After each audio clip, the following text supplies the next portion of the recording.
Under a sky full of dust, the auction yard shimmered like a mirage. Heat waves rose off the cracked earth, bending the horizon into trembling glass. Men leaned on fences, spitting tobacco, voices drawling over the cries of tethered horses. The air smelled of sweat, rope, and sunburned grass. It was a place where dignity was weighed and sold by the pound. Eli Harper stood at the edge of the crowd, hat brim low, eyes narrowed not from the light, but from memory. He wasn't here to buy. Not really. He'd come because sometimes a man drifts back to the noise just to feel alive again. The last time he'd stood in this yard, his wife was still laughing, and the horse beneath him still had fire in its eyes. Both were long gone now, one to the grave, the other to the wind, and what remained was a man quieter than the dust. Then he saw her. The mare stood apart, ribs pressing against her skin, one eye clouded white as winter fog.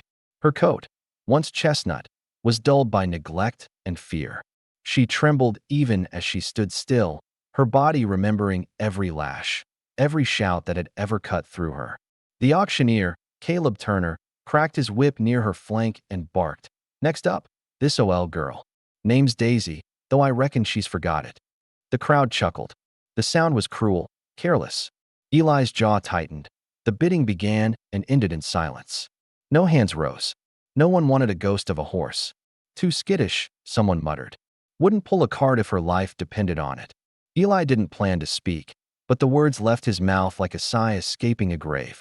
$5. Heads turned. Laughter broke like wind through dry grass. "Harper's gone soft," someone said. Mrs. Weller, the town's porch prophet, whispered loudly enough for all to hear. "That fool's buying himself a ghost." Caleb grinned, tapping his ledger. "Sold to Harper." Eli walked forward, placed his 5 worn bills on the block, and took the lead rope. The mare shivered, eyes rolling white. "Easy now," he murmured. "Ain't no harm left in you."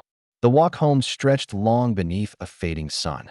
The sky deepened to rose and gold, the air turning cool. Eli didn't ride. He walked beside her. Each step was careful, deliberate, like approaching a wound that still bleeds. The mare startled at every shadow, every cricket's chirp, but Eli never raised his voice. He just talked, low and calm. "World's been rough, hasn't it, girl? I know that tune." By the time the lights of his small ranch blinked across the darkening plain, she was no longer pulling away.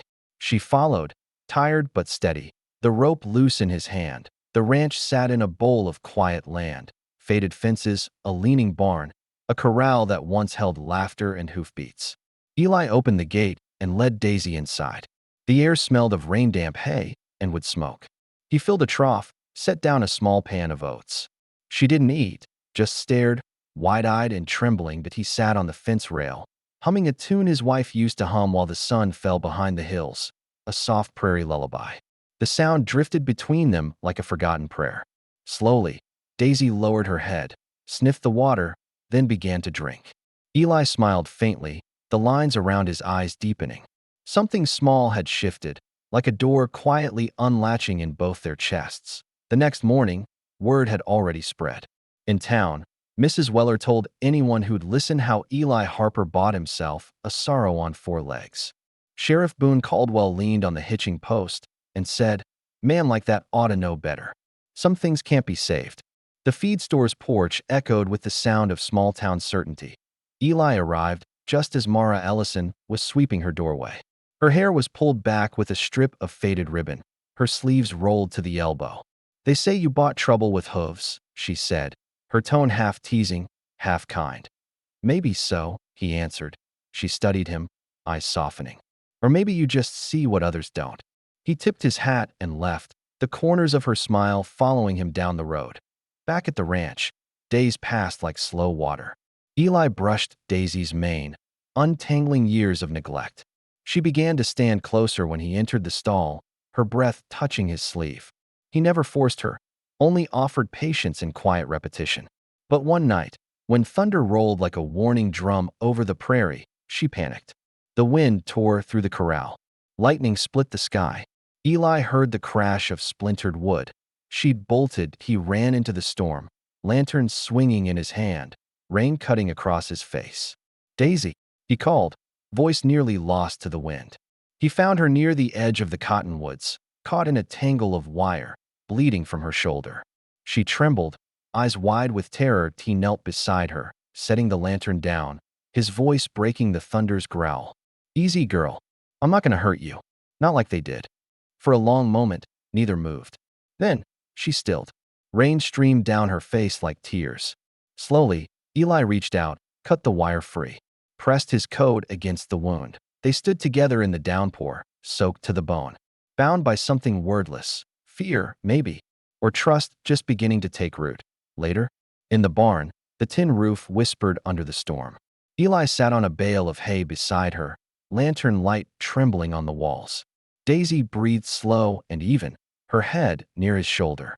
The air smelled of wet earth and hope so fragile it could vanish if spoken aloud. Outside, thunder rolled farther away. Inside, two broken souls rested in the same silence, both beginning to believe that maybe, just maybe, neither had been left behind. The morning after the storm was tender and new, the kind of morning that feels like forgiveness. The world smelled of wet cedar and sweet dirt. Mist curled low over the pasture, and sunlight slid gently across the hills like a hand over sleeping skin.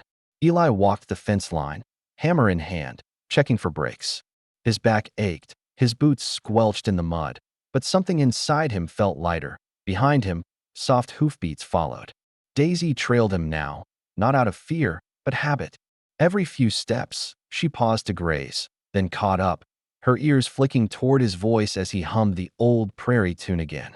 When he stopped by the corral gate, she nosed his shoulder, warm breath against his sleeve that he smiled. "You're getting bold, girl." That afternoon, he brought out the saddle. The leather creaked as he lifted it, and Daisy stiffened. Her eyes darted toward him, body quivering, but Eli didn't move closer. He just let the saddle rest over the fence, let her sniff it, breathe it in. It took an hour before she allowed it near her back, and when she finally stood still under its weight, Eli didn't try to mount. He just stepped back, whispered, "That's enough for today." As he unsaddled her, a rider approached down the dirt road.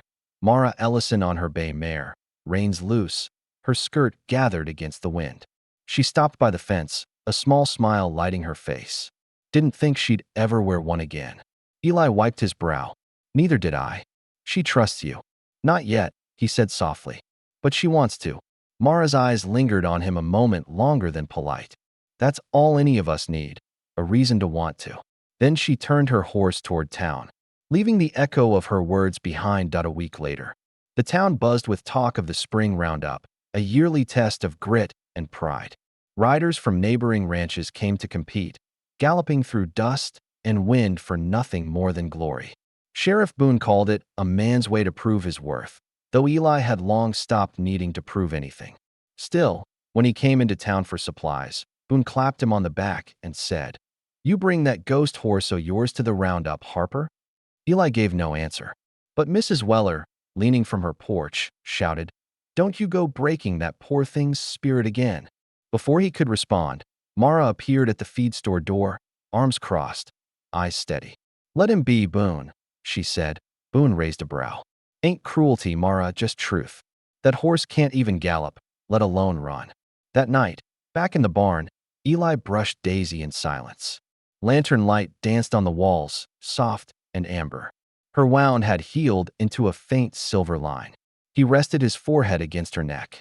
"They're right, you know. You don't owe me a thing. But maybe we show him what grace looks like." Daisy flicked her ears, her breath warm, her heartbeat steady beneath his hand. The morning of the roundup dawned sharp and cold, sunlight spilling through a veil of silver clouds. The town gathered along the open plain, children climbing fences, men chewing tobacco, women shading their eyes with gloved hands. Eli arrived quietly, no fanfare, no bets placed on him. Daisy's coat gleamed faintly under the light, her mane brushed smooth, her eyes clear. "Here comes the ghost," someone whispered. The race began with a pistol crack. Horses leapt forward, hooves striking earth like thunder. Dust rose in waves. Eli and Daisy started last, her steps cautious, uncertain. The pack pulled ahead, and laughter rippled through the crowd. Then, something shifted as they crested the first hill. A gust of wind rolled across the prairie, cool, wild, alive. Daisy's ears pricked forward. Her stride deepened. Eli loosened the reins, trusting. And in that instant, she remembered. She ran. Her hooves struck the ground in rhythm with her heartbeat, faster and faster, the world blurring around her. Not with anger, with release. With something older than fear, something like joy. The crowd fell silent as the saddest horse in the auction thundered past, her mane a flag of freedom, her breath steady and strong. Dust clung to Eli's coat, tears streaked his cheeks, but he laughed, a sound that startled even him. Daisy didn't win. She didn't need to. She finished. She crossed that line shoulder to shoulder with the others, neck stretched, eyes bright. A creature reborn under the same sun that once watched her tremble when they stopped. Eli slid from the saddle and wrapped his arms around her neck. The crowd watched, no laughter now. Mrs. Weller pressed a hand to her mouth. Sheriff Boone removed his hat. "Well," he muttered, "I'll be damned." Mara rode forward, her eyes bright with pride. She didn't speak, only touched Eli's arm as she passed. It was enough. As evening settled, the sky turned honey gold, the air humming with cicadas. Eli stood with Daisy by the riverbank, the water reflecting the fading light. Mara joined him, carrying a small flask of cider. "Never seen a thing like that," she said, voice low, reverent. Eli smiled, his gaze on the mare. "Wasn't me." She just remembered she was free. They sat in silence, shoulder to shoulder, watching Daisy lower her head to drink. The world seemed to pause around them. The water, the wind, the long shadows stretching home. Weeks passed, and the ranch began to hum again. The fences were mended. The grass grew green after the rain. Daisy grazed by the cottonwoods, her coat shining, her limp gone. Some mornings, she galloped for the sheer joy of it, kicking up clouds of gold dust in the sunrise. Eli worked with quiet rhythm, fixing a gate, hauling water, whistling that same soft tune. Sometimes Mara came by with bread or laughter, sometimes just to sit on the porch in the evening hush. They didn't talk much. They didn't have to.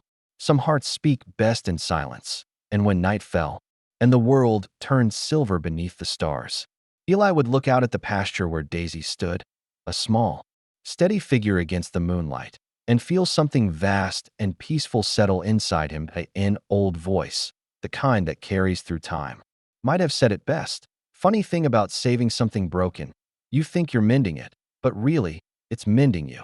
Out here, under these wide western skies, every soul deserves one more chance to run. And there she went again, Daisy, the saddest horse no more, running across the open field, mane catching the wind, hooves singing against the earth. Eli watched her, hat in hand, his heart full. For the first time in years, he felt the truth deep in his bones. He hadn't just bought a horse. He'd found a reason to keep living.